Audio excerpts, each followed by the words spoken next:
नमस्कार दोस्तों, I hope आप सब बढ़िया होंगे और अपनी बोर्ड एग्ज़ाम की तैयारी को लगातार अच्छी तरीके से कर रहे होंगे। हम आशा करते हैं कि आपकी तैयारी बेहतरीन तरीके से चल रही होगी केपीएम टीम के साथ। जैसा कि आप जानते हैं केपीएम टीम लगातार आपके साथ जुड़ी हुई है और आपकी तैयारी को धार देने में लगी हुई है। तो जैसा कि हमने डिस्कस किया था इसके पहले के वीडियो में, यानी जो हम सामाजिक विज्ञान के महत्वपूर्ण प्रश्नों की चर्चा कर रहे हैं, और उसी की सीरीज में पहला वीडियो हमने बनाया था भूगोल के पहले अध्याय पर, जिसमें संसाधन और विकास के बहुविकल्पी प्रश्नों और अति लघुत्तरीय प्रश्नों को हमने देखा था, जो एग्ज़ाम के पॉइंट ऑफ व्यू से काफ़ी इंपॉर्टेंट हैं। तो इस वीडियो में हम बात करने वाले हैं इसी चैप्टर के लघुत्तरीय प्रश्नों के बारे में। हम वीडियो को शुरू करने से पहले आपसे ये रिक्वेस्ट करना चाहेंगे कि अगर आपने पहला वीडियो नहीं देखा है तो उसको भी देख लीजिए और अपने दोस्तों तक ज़्यादा से ज़्यादा शेयर कर दीजिए, ताकि आपके साथ साथ वो भी अच्छा स्कोर कर सकें एग्ज़ाम में। और ये वीडियो भी आप ज़्यादा से ज़्यादा शेयर करिए, वीडियो को लाइक करिए, शेयर करिए। अगर आप चैनल पर नए हैं तो चैनल के सब्सक्राइब बटन को जरूर प्रेस करिए। तो चलिए हम बिना टाइम को वेस्ट करते हुए अपने टॉपिक पर आते हैं और लघुत्तरीय प्रश्न में से पहला प्रश्न देखते हैं। पहला प्रश्न है आपका, संसाधन संरक्षण क्या है, यह क्यों आवश्यक है, कोई दो कारण बताइए। तो यानी संसाधन संरक्षण क्या है और यह आवश्यक क्यों है, और इसके दो कारण बताना है आपको। तो उत्तर में इसका उत्तर है आपका संसाधन संरक्षण। पहले हम जान लेते हैं संसाधन संरक्षण है क्या। पर्यावरण को बिना क्षति पहुंचाए संसाधनों का समझदारी से उपयोग संसाधन संरक्षण कहलाता है। मतलब कि पर्यावरण को बिना नुकसान पहुंचाए हम संसाधनों का पूरी तरीके से, अच्छी तरीके से, समझदारी से उसका उपयोग करें तो वो संसाधन संरक्षण कहलाता है।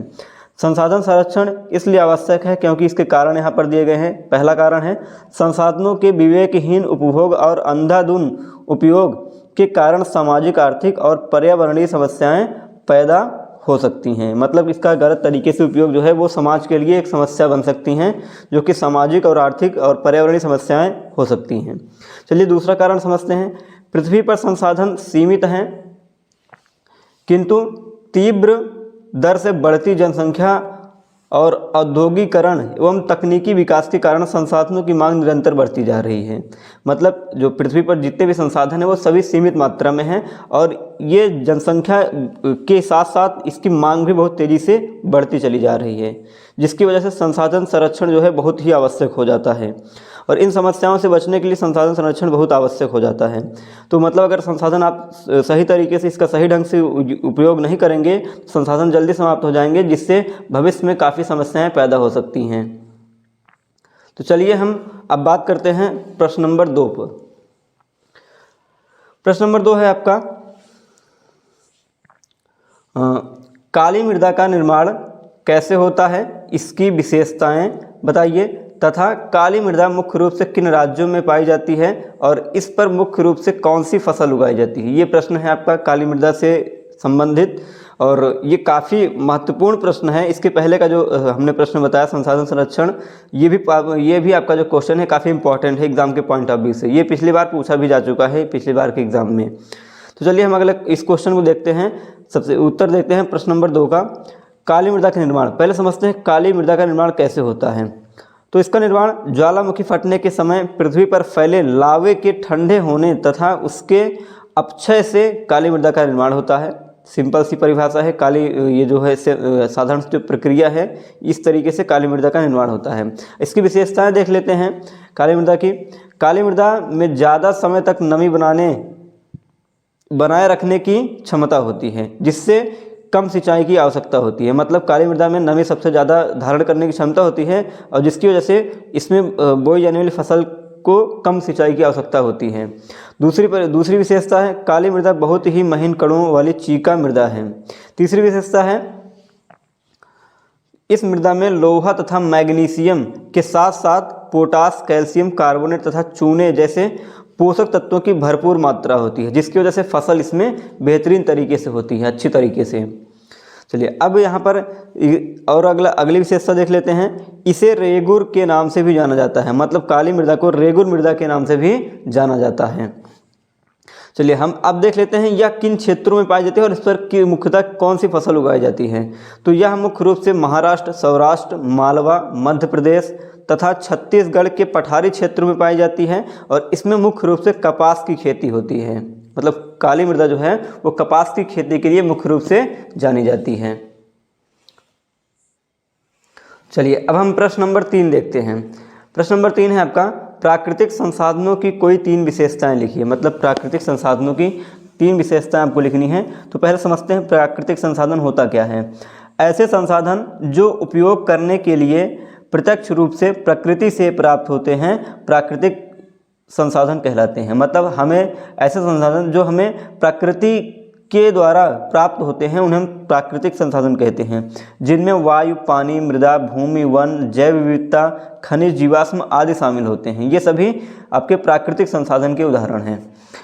अब इसकी विशेषताएं देख लेते हैं। प्राकृतिक संसाधन हमें प्रकृति से उपहार स्वरूप प्राप्त होते हैं, पहली विशेषता। दूसरी विशेषता, इसका उपयोग तकनीकी ज्ञान एवं मानव श्रम के माध्यम से ही संभव हो पाता है। मतलब कि अगर हमारे पास संसाधन है लेकिन उस संसाधन का प्रयोग करने के लिए हमारे पास तकनीक या प्रौद्योगिकी की कमी है या फिर मानव श्रम नहीं है तो वो संसाधन हमारे लिए किसी भी काम का नहीं होगा। इसलिए तकनीक और मानव श्रम का होना सबसे आवश्यक है प्राकृतिक संसाधन के लिए।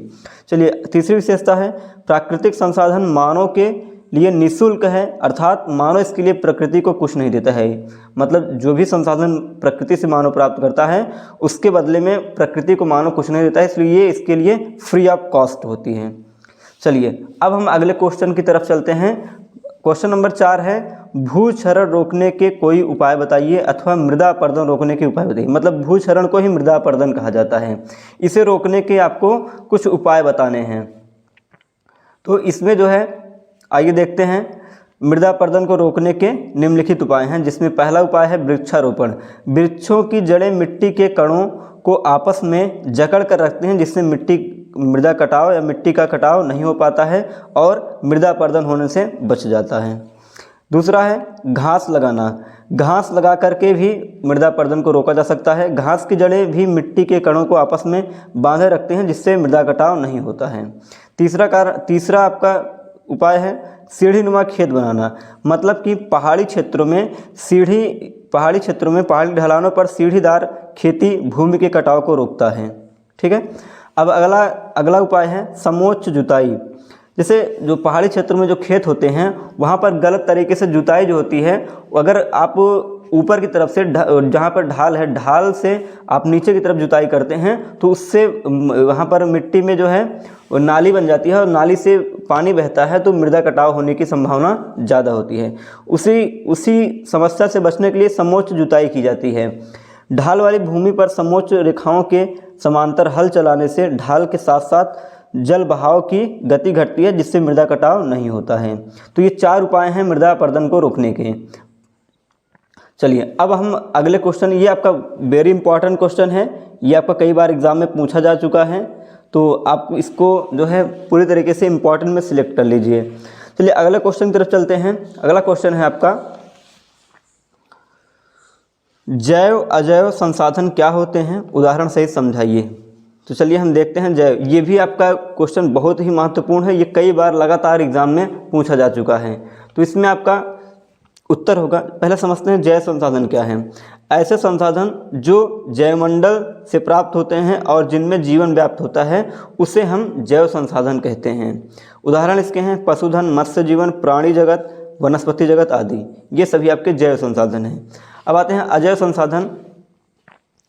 अजैव संसाधन आपका है, अजैव संसाधन ऐसे संसाधन जो निर्जीव वस्तुओं से निर्मित होते हैं अजैव संसाधन कहलाते हैं। इसके उदाहरण हैं धातु एवं चट्टानें, ये सभी आपका अजैव संसाधन हैं।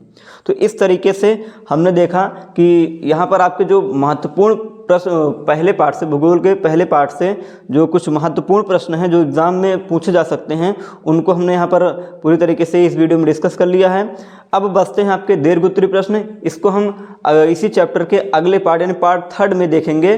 तब तक के लिए आप जो है, अगर आपने वीडियो को शेयर नहीं किया है तो आप जो है केपीएम लर्निंग इंस्टीट्यूट के वीडियो को ज़्यादा शेयर करिए और चैनल को सब्सक्राइब जरूर करिए और वीडियो को लाइक भी करिए अपने दोस्तों के साथ, ताकि आपके साथ साथ आपके दोस्त भी अच्छा स्कोर कर सकें एग्ज़ाम में। तो चलिए हम मिलते हैं नेक्स्ट वीडियो में। जय हिंद।